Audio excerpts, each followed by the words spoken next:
बिस्मिल्लाहिर्रहमानिर्रहीम। अस्सलाम वालेकुम। मेरा नाम डॉक्टर एहसन है और आज हम जानेंगे साइनसेस एंड रेस्पिरेटरी डिसऑर्डर्स के बारे में।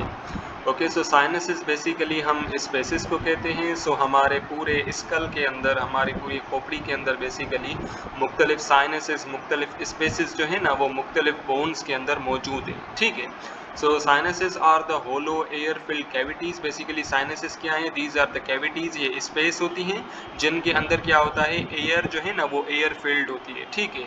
अब एयर क्यों फिल्ड होती है? बिकॉज इससे क्या होता है कि हमारा जो स्कल है ना उसका जो वजन है वो थोड़ा सा कम हो जाता है। Okay, so these hollow cavities found in the skull and line to the nasal air passage। ठीक है। so basically ये जो hollow cavities है ना ये हमारे स्कल के अंदर मौजूद होती हैं। ठीक है। और हमारा जो नेजल एयर पैसेज वे, ठीक है ना, यानी कि जो हमारी नेजल कैविटी है उस नेजल कैविटी के साथ भी ये कनेक्टेड होते हैं, लिंक्ड होते हैं। Okay, so basically human beings के अंदर 4 पेयर्स ऑफ नेजल कैविटीज जो है ना वो पाई जाती हैं। अच्छा, ये गलत लिखा हुआ है, यहाँ पे नेजल कैविटी नहीं आएगा। ठीक है, बिकॉज नेजल कैविटी के अंदर ये 4 पेयर्स नहीं होते।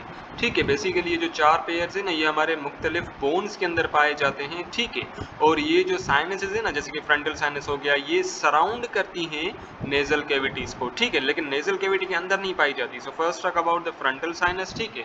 सो जो फ्रंटल एयर साइनस है ना हमारे फ्रंटल बोन के अंदर पाया जाता है। So look at this diagram. ये जब आप सेकेंड ईयर के अंदर आएंगे ना, सेकेंड ईयर के अंदर हम बेसिकली लोकोमोशन एंड सपोर्ट वाला जब चैप्टर पढ़ेंगे तब वहाँ पे हम डिटेल में तमाम बोन्स के बारे में जानेंगे। ठीक है। सो this is the frontal bone. ठीक है, ये पूरा का पूरा यहाँ तक फ्रंटल बोन है। और इस फ्रंटल बोन के अंदर ये वाली जो आप एयर स्पेस देख रहे हो ना, ये वाला जो साइनस देख रहे हो, this is the frontal air sinus. ठीक है।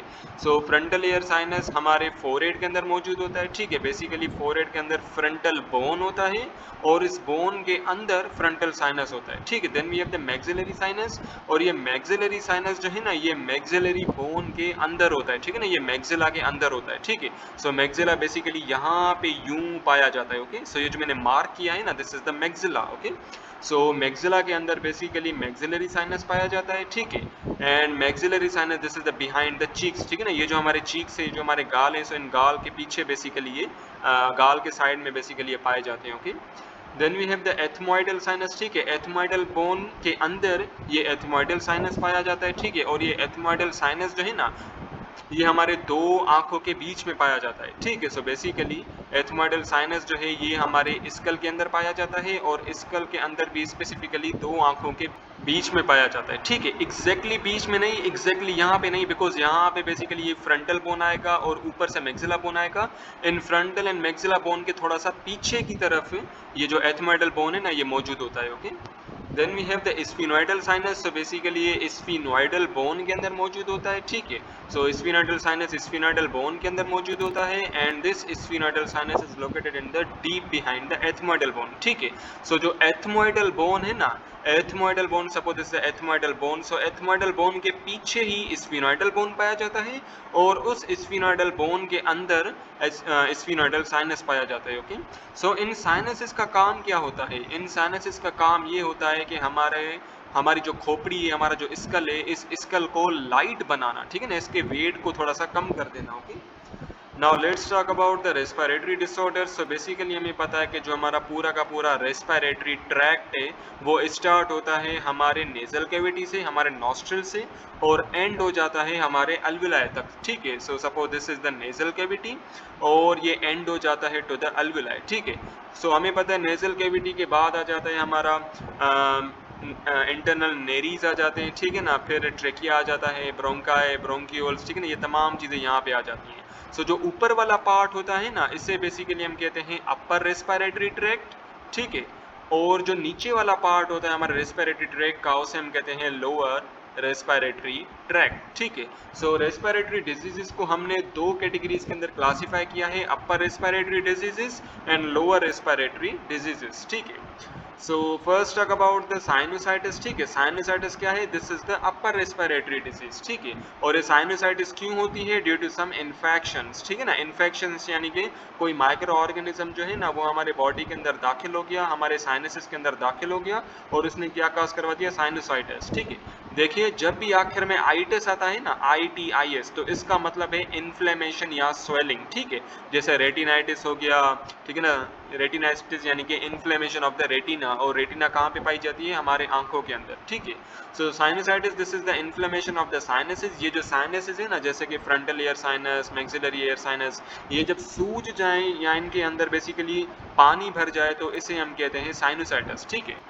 So sinuses are normally filled with air, but in sinusitis these sinuses are filled with fluid. Due to this it may harbors the pathogens, ठीक है। So basically क्या होता है कि normally sinus के अंदर क्या होता है? हवा पाई जाती है, लेकिन sinusitis के अंदर क्या हो जाता है? fluid accumulate हो जाता है इन्हीं sinuses के अंदर, ठीक है। और जब fluid accumulate होगा तो काफ़ी सारे pathogens जो है ना उन sinuses के अंदर आएंगे जिनके अंदर fluid भरा हुआ होगा, ठीक है। अच्छा, अब ये साइनसेस होता क्यों है? ठीक है, सो बेसिकली कॉमन कोल्ड की वजह से हो सकता है, यानी कि जुकाम की वजह से हो सकता है, ठीक है। और एलर्जिक राइनाइटिस की वजह से हो सकता है, ठीक है। राइनाइटिस हम कहते हैं रनी नोज को, ठीक है। राइनाइटिस हम कहते हैं रनी नोज को, यानी कि आपका नाक बहता चला जा रहा है, और ये चूंकि एलर्जी की वजह से हो रहा है तो उसे हम कहेंगे allergic rhinitis, okay. So then we have the nasal polyps, ठीक है ना। नेजल पॉलिप्स हम कहते हैं कि यानी कि आपकी जो नेजल लाइनिंग है, suppose this is your nose, ठीक है। और यहाँ पे आपकी म्यूकोजा, ठीक है। अब नेजल पॉलिप हम कहते हैं कि यहाँ इस म्यूकोजा के अंदर जो सेल्स है ना, म्यूकोजल सेल्स, वो इतने ज़्यादा रेप्लिकेट कर जाएं, इतने ज़्यादा रेप्लिकेट कर जाएं कि यहाँ पे एक पूरा मास भर जाए, ठीक है ना। यहाँ पे एक पूरा मास भर जाए इन तमाम म्यूकोजल सेल्स का, ठीक है। सो इस ये जो मास है ना, इस मास को हम कहेंगे पॉलिप, ठीक है। लेकिन ये चीज़ आपने जहन में रखनी है, पॉलिप के अंदर नॉर्मल सेल्स होते हैं, एबनॉर्मल सेल्स नहीं होते, ठीक है। एबनॉर्मल सेल्स जो है ना वो ट्यूमर के अंदर होते हैं, ओके।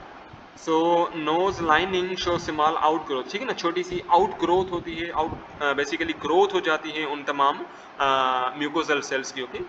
और बेसिकली क्या होता है कि ये साइनोसाइटिस तब भी हो सकता है जब नेजल सेप्टम जो है ना वो डेविएट हो जाए, ठीक है। नेजल सेप्टम हमें पता है कि जो दो नेजल कैविटीज होती हैं, suppose this is a nostril, this is another nostril, तो दो नॉस्ट्रल्स के बीच में ये जो सेप्टम नहीं होता, नेजल सेप्टम, जो कि दो नेजल कैविटीज को आपस में सेपरेट करता है, तो अगर ये सेप्टम ही डेविएट हो जाए, टेढ़ा हो जाए, तो इसकी वजह से भी क्या हो सकता है?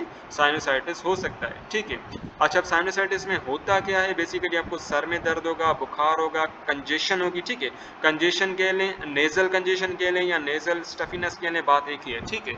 सो इसमें क्या होता है कि बेसिकली आपके नाक के अंदर ज़्यादा से ज़्यादा पानी भर जाता है, ठीक है ना। बेसिकली म्यूकस भर जाता है जिसकी वजह से आप सही से सांस नहीं ले पाते हो। सो this is called the congestion, okay.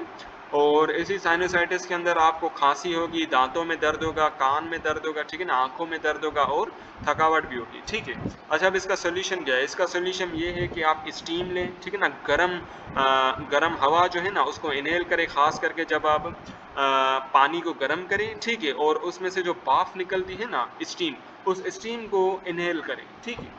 Then we have the saline nasal spray, ठीक है, यानी कि आप ऐसा स्प्रे ले लें जिसमें क्या हो? पानी हो, ठीक है, और काफ़ी सारे सेलाइन सोल्यूशन, क्या नाम है, बेसिकली साल्ट हो उसके अंदर, ठीक है।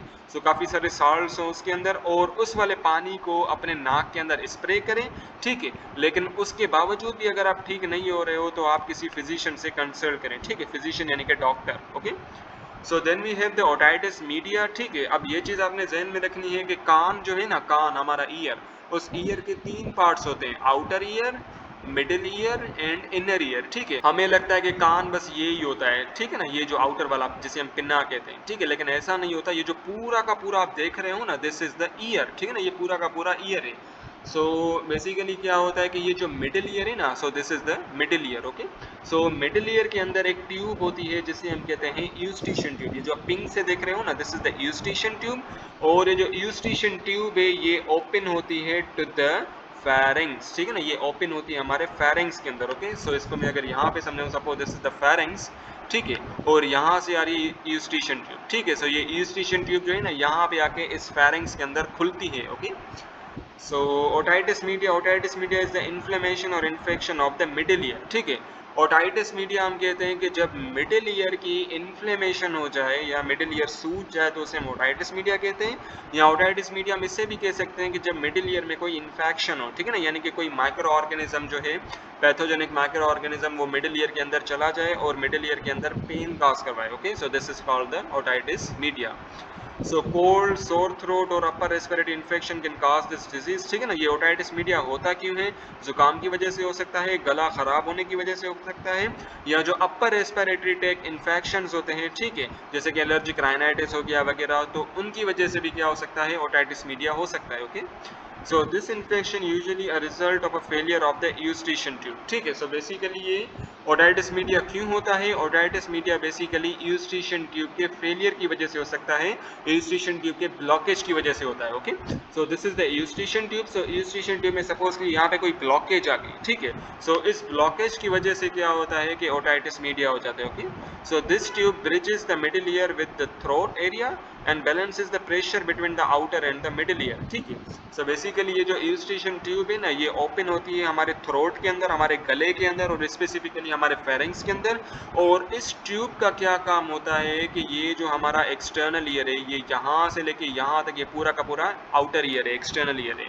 और एक्सटर्नल ईयर और मिडिल ईयर के बीच में ये जो आप देख रहे हो ना, this is the ear drum, ठीक है ना। ईयर ड्रम जैसे हम कान का पर्दा भी कहते हैं, ठीक है, इसे ईयर ड्रम कह लें या इसे टिम्पेनिक मेम्ब्रेन भी हम कह सकते हैं। ओके, टिम्पेनिक मेम्ब्रेन, ठीक है। सो इस यूस्टिशियन ट्यूब का क्या काम होता है कि ये जो इनर मिडिल ईयर है, इस मिडिल ईयर के अंदर जो हवा का प्रेशर है उसको, और जो आउटर ईयर के यहाँ पे बेसिकली जो हवा का प्रेशर है, इन दोनों प्रेशर को आपस में मेंटेन करना। Okay, so this is work of the Eustachian tube. Okay, अच्छा, अब ओटाइटिस मीडिया में होता क्या है? आपको बुखार हो जाता है, ठीक है ना, अनबैलेंसिंग, आप जब भी चलते हो तो आप गिरने लग जाते हो, ठीक है, हियरिंग प्रॉब्लम, सही से सुनाई नहीं देता, अनयूजुअल इरिटेबिलिटी, ठीक है ना, आप बिल्कुल इरिटेट हो जाते हो, ठीक है, and the ear pain are the common sign of the otitis media, ठीक है, और आपको कान में भी दर्द होता है ओटाइटिस मीडिया के अंदर। Okay, so the treatment of otitis media depends on a type. Commonly antibiotic medicine by ear drops can be suggested by consultant, ठीक है। अब देखिए ओटाइटिस मीडिया की जो ट्रीटमेंट है ना, वो डिपेंड करती है कि ओटाइटिस मीडिया आपको कितना है, कितना सीवियर है, ठीक है। अगर ओटाइटिस मीडिया की वजह से आपको कम डैमेज पहुंचा है आपके मिडिल ईयर में, तो नॉर्मली एंटीबायोटिक से काम चल जाता है, ठीक है ना, यानी कि जो ईयर ड्रॉप्स होते हैं, उन ईयर ड्रॉप्स के अंदर होती हैं एंटीबायोटिक्स, ठीक है। सो बेसिकली उन एंटीबायोटिक से भी काम चल जाता है। लेकिन अगर बहुत ही ज़्यादा आपका कान खराब हो गया है इस ओटाइटिस मीडिया की वजह से, तो आपकी सर्जरी भी हो सकती है। ओके।